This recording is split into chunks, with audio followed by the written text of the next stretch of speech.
Juan Kapitulo 6, versikulo 35. Si Jesus miingon kanila, "Ako mao ang pan nga naghatag sa kinabuhi. Ang muari kanako dili nagayod gutomon, ug ang mutuo kanako dili nagayod uhawon." Ang mga puno Pan sa kinabuhi.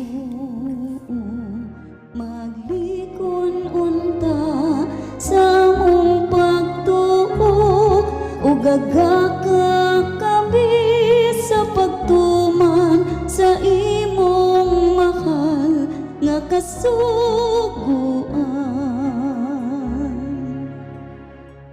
Ang Ginoo manaa kaninyo. Santos nga Ebanghelyo sumala ni San Juan.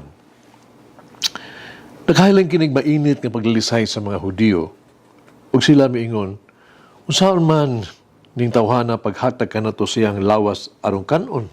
Sungutana sila. Si Jesus miingon kanila, sultihan ko kamo, kung dili kamo mukaon sa unod sa anak sa tao ug dili mo inom siyang dugo, di kamo makabaton o kinabuhi. Ang mukaon sa akong unod ug mainom sa akong dugo, may kinabuhing walay katapusan. Ubanahawon ko siya sa katapusang adlaw.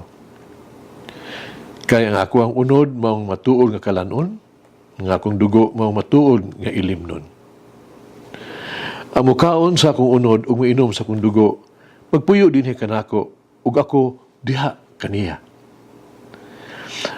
Ang buhing amahan may nagpadala kanako ug tungod kaniya nabuhi usab ako.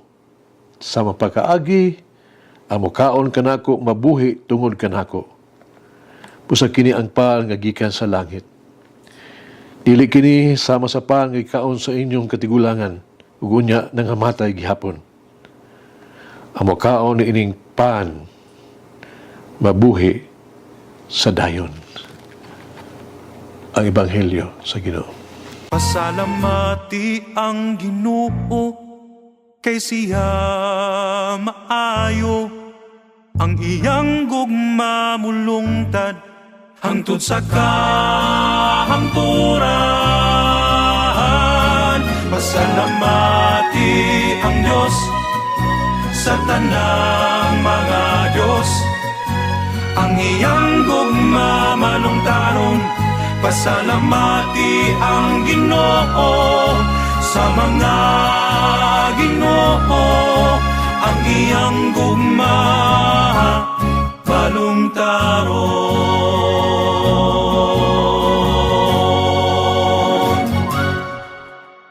Bisag kinsang mukaon sa kong unod o minom sa kong dugo, adunay kinabuhing dayon. Binuang makapalibog, no? So aman sa katao, paghatag sa iyang unod arong kanon, yung dugo sa arong imnon. Di gini kita mukaon na huna, nga mukaon o hilaw nga unod, o mainom og dugo. Pero sa Jesus, sa kaunahuna og paagi, aron makakaon ta sa iyang unod, sa dagway sa pan. So man nato pagbalibad kaniya, pinagis pagkaon sa iyang unod o pag-inom sa iyang dugo, kita makabaton og kinabuhing dayon. Nagunahuna siyag paagi na maghatag ka nato sa iyang kaugalingon, bugbilin kanunay uban ka nato. Siya na higugma pag-ayo ka nato, nga siya namatay alang ka nato. Dili lang pagpakamatay, gusto yun niya nga mahimo natong pagkaon nga bugbilin uban ka nato hangtod sa katapusan sa panahon. Busa iyang gitukod ang balaang Eucharistia, sakramento sa balaang Eucharistia. Dili makaturunganon kung mabiling kita nga bugnaw sa tuang gugma nga to sa usa ka Dios. Kada higugma ka na to, hilabihan nga pagmahal. So sa paghiha kita makapasilo sa usa ka Dios, kada higugma ka na to sa malumong paagi, kung naghatag ka na to sa iyang kaugalingon, ingon nga atong pagkaon nga tos kinabuhing dayon. Kanino natong dawaton siya sa balaang komunyon. Ipahayag ang ato ang gugma kaniya. Sugton siya nato sa tanan niyang gusto.